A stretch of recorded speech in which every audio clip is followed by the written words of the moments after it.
What's going on, guys? My name is Jake Anthony. I am a senior here at Texas Tech University. This should be an interesting video, just being that it's about 10 minutes long looking at myself. Yeah, so as I was saying, I'm a senior here, and I'm from Dallas, Texas, Denton area, for those of you that are familiar.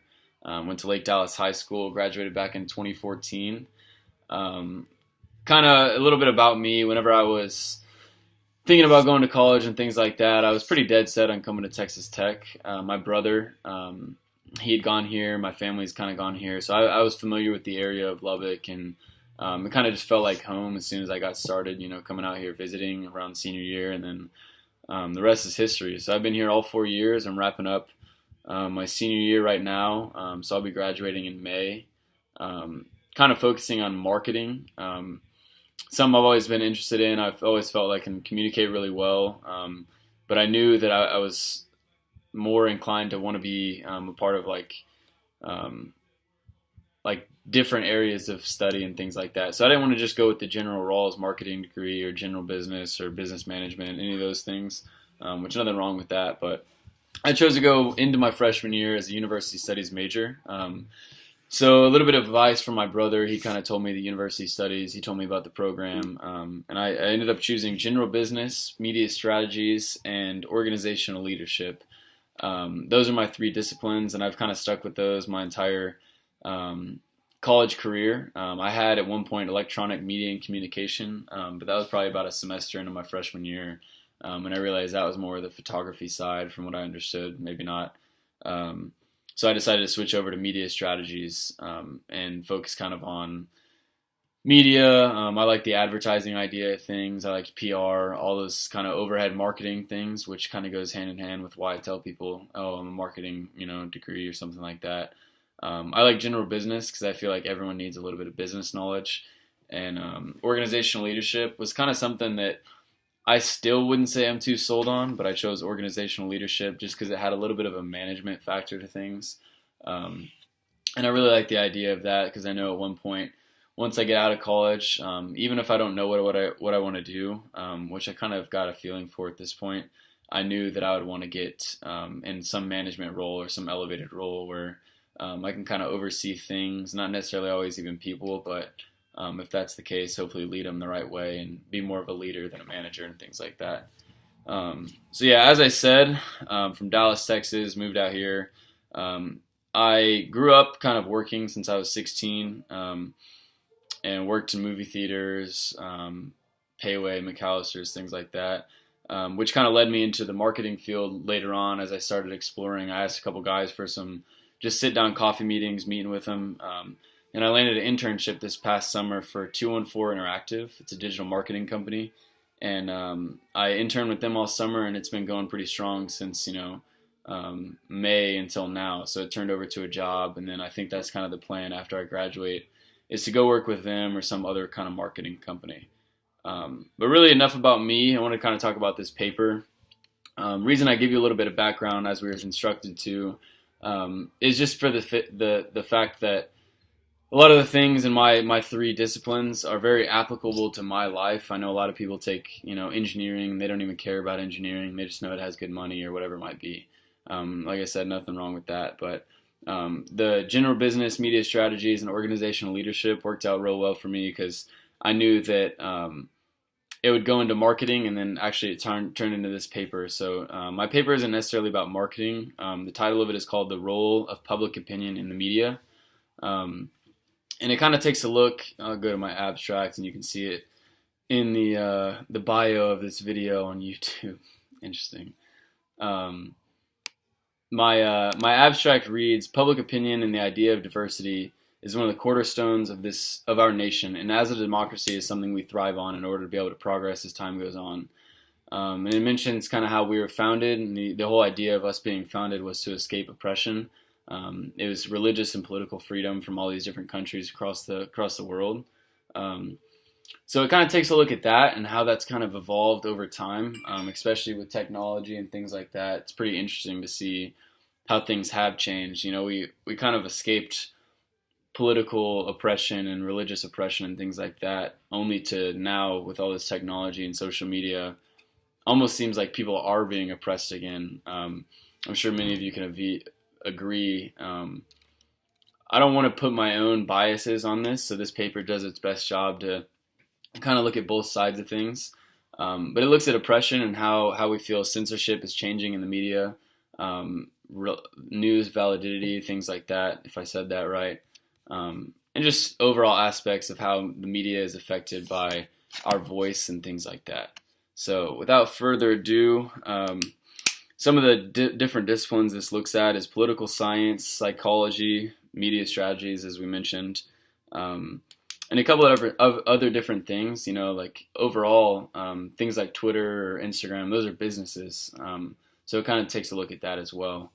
Let me move a little bit further, kind of talk about what we were on.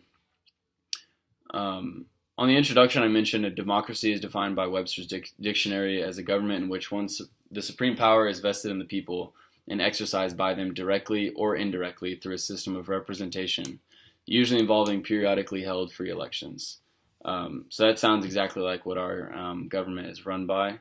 We vote the people in, things like that. And then one thing I started to take note of, and there's many sources, as you might read in my paper, if that gets passed around or whatever it might be, especially Dr. Childers.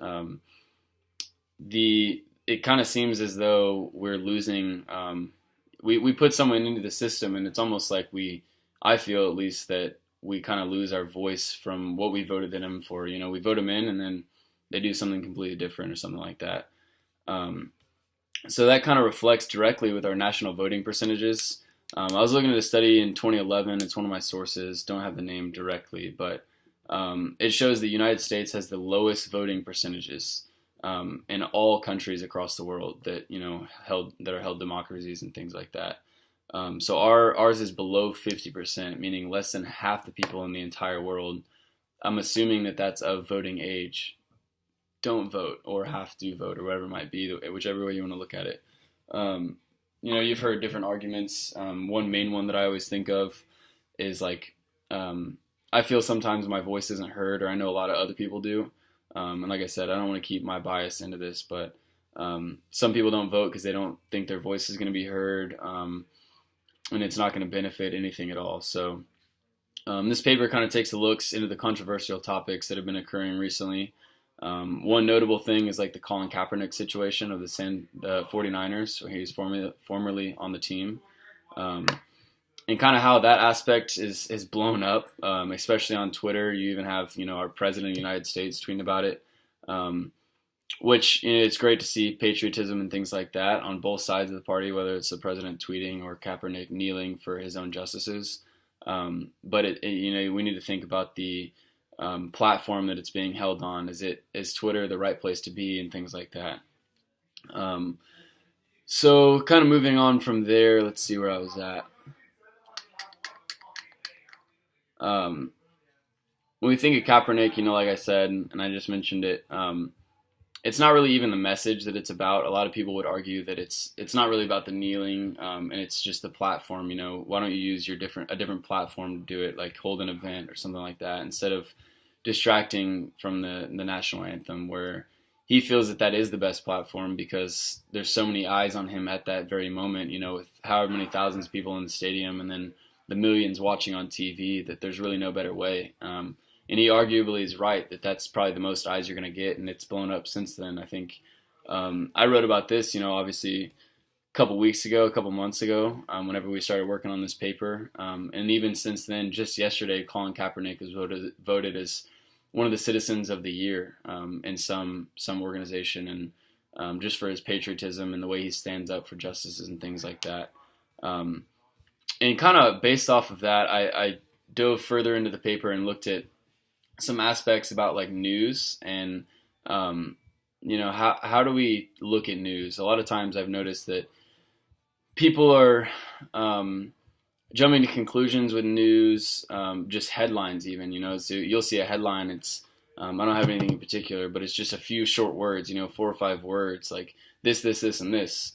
And you can completely misinterpret that, whether you do it on purpose or whether it's, maliciously or whatever it might be. But this paper kind of takes a look at some of those things and how we can better word things on a news reporter can better word a headline or make it more clear so it's not so misleading. And I know it's really hard because a lot of it's just very subjective and based off each person's perception and their experiences that they've gone through. So that's kind of why I tied in psychology, because a lot of this aspect of reading news articles or even your views on different things, whether it's just growing up from your parents' guidelines or you've developed your own ideas, perception is a huge thing, and psychology takes a look deeper into that.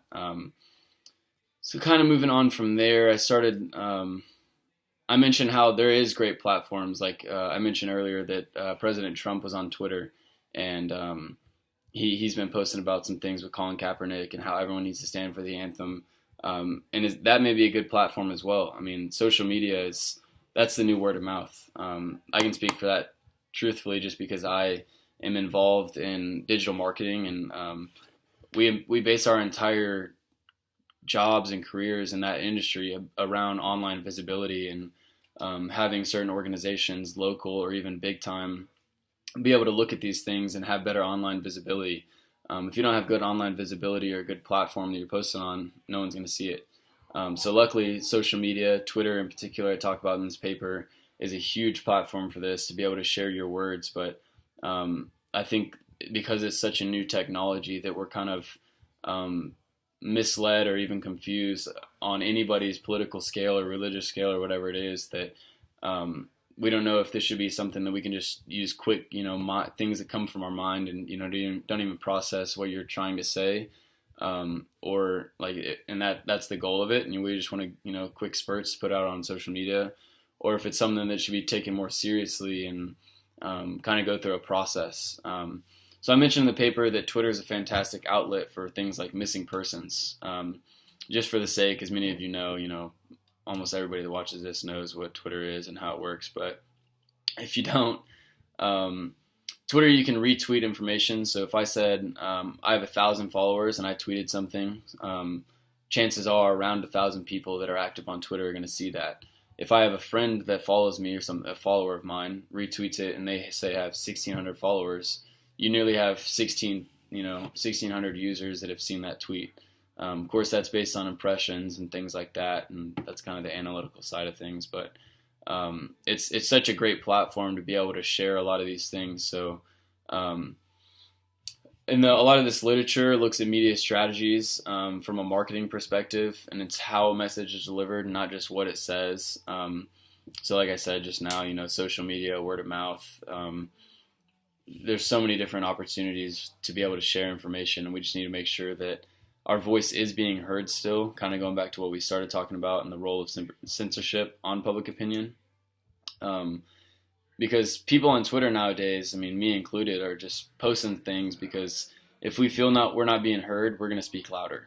So that platform, you can just tweet, or set something up like a big event or whatever it might be. I know a lot of people use Twitter actually when last year there was some things going on with like police brutality. That was a big thing, and that's a whole nother subject. But then there was kind of the backlash from a group of people who had killed the 5 police officers in Dallas. Twitter was used as a big agenda to be able to spread the word and set up the event and the fundraising that all came after all that. That was greatly beneficial. So it's a little bit of an angel and a devil all in one. Let's see.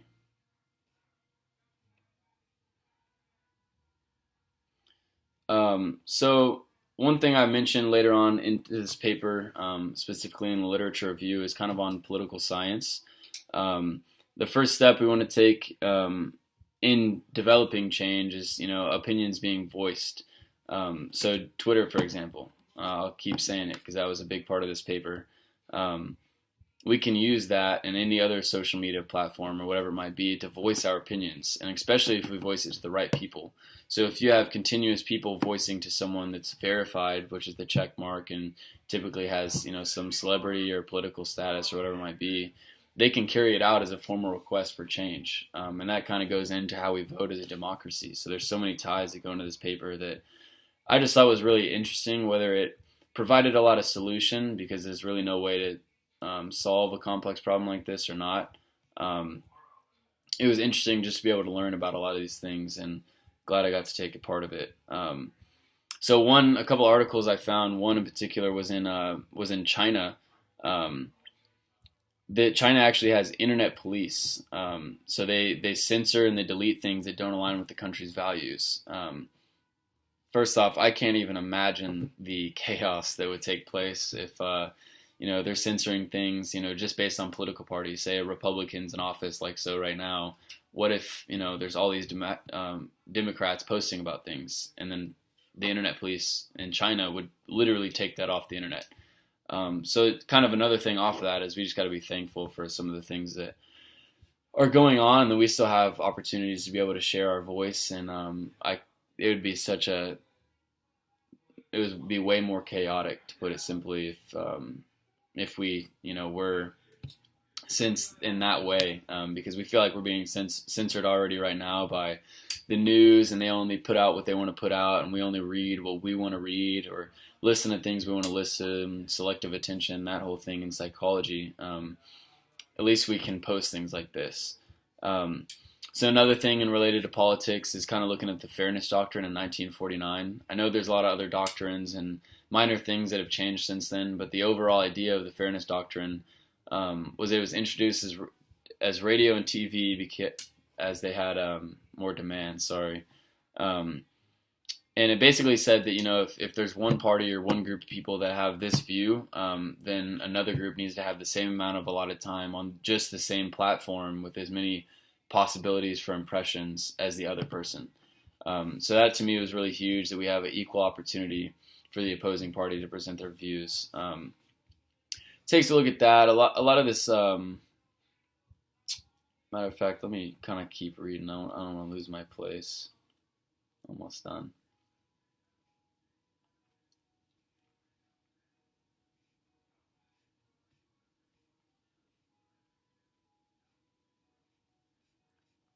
Let's see.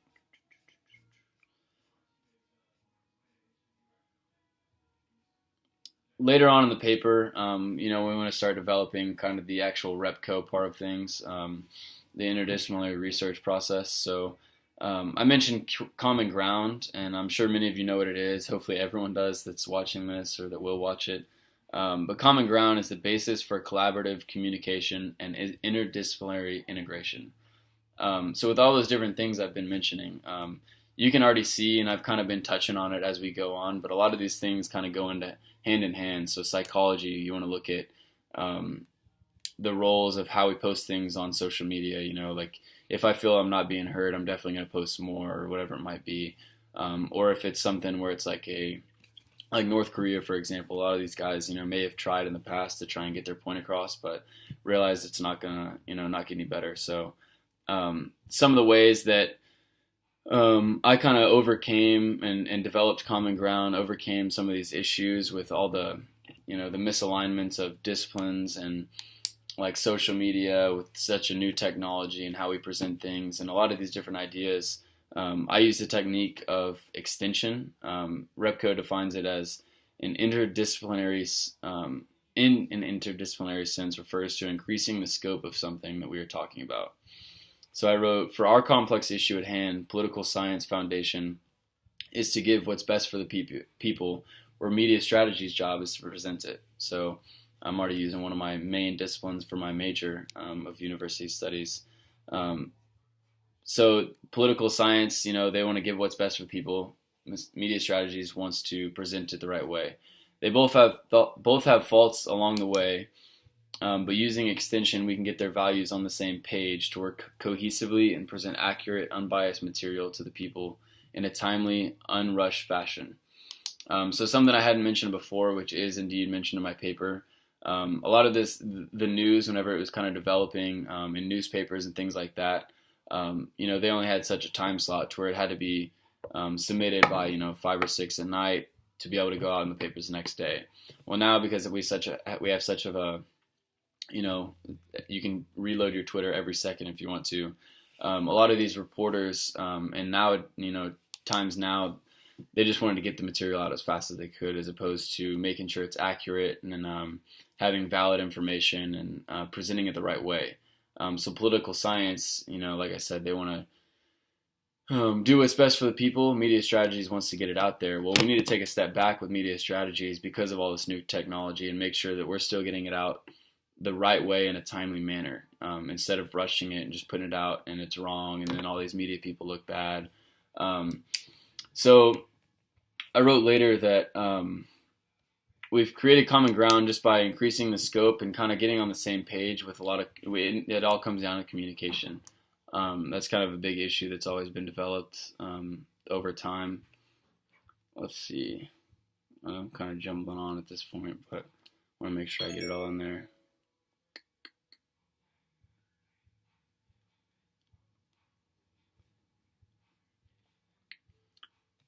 So I wrote,